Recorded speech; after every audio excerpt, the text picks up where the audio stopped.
इस हफ्ते भारत में बहुत कुछ हुआ। चलिए देखते हैं कुछ सबसे बड़ी खबरें। तो अर्थव्यवस्था से टेक्नोलॉजी तक ये खबरें भारत का भविष्य कैसे बना रही हैं। सबसे पहले बात कुछ बड़े इंफ्रास्ट्रक्चर और पॉलिसी फैसलों की जो देश के विकास की रफ्तार बढ़ाएंगे। अब सामान कितनी तेजी से फैक्ट्रियों से पोर्ट्स तक पहुंचेगा, इससे व्यापार को जबरदस्त बूस्ट मिलेगा। अब जरा इकोनॉमी की बात करें।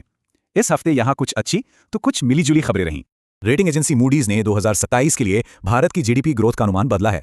यह अनुमान 6.8% से घटाकर 6% कर दिया गया है। लेकिन दूसरी तरफ भारत के बड़े बंदरगाहों ने रिकॉर्ड तोड़ कार्गो हैंडल किया है। महंगाई और ग्रोथ को बैलेंस करने के लिए आरबीआई की मॉनेटरी पॉलिसी कमेटी की मीटिंग हुई और फैसला यह हुआ कि रेपो रेट 5.25% पर ही रहेगा, यानी लोन की ईएमआई नहीं बढ़ेगी। चलिए अब देखते हैं साइंस और टेक्नोलॉजी की दुनिया में क्या हुआ जहां भारत ने बड़ी छलांग लगाई।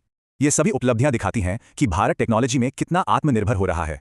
कलपक्कम के इस रिएक्टर का क्रिटिकल होना भारत के न्यूक्लियर प्रोग्राम के लिए एक मील का पत्थर है। और अब बात उन लोगों की जो इस हफ्ते अपनी नई भूमिकाओं और कारनामों से चर्चा में रहे।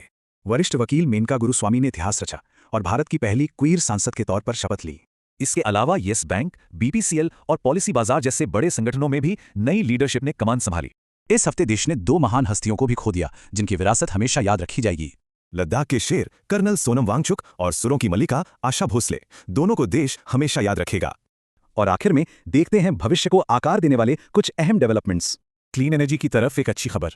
भारत ने विंड एनर्जी कैपेसिटी में रिकॉर्ड बढ़ोतरी दर्ज की है।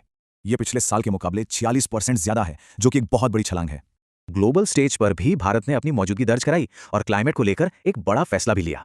तो आर्थिक बदलाव से लेकर टेक्नोलॉजी की छलांग तक, सवाल यह है कि कौन सी खबर भारत के भविष्य पर सबसे ज्यादा असर डालेगी।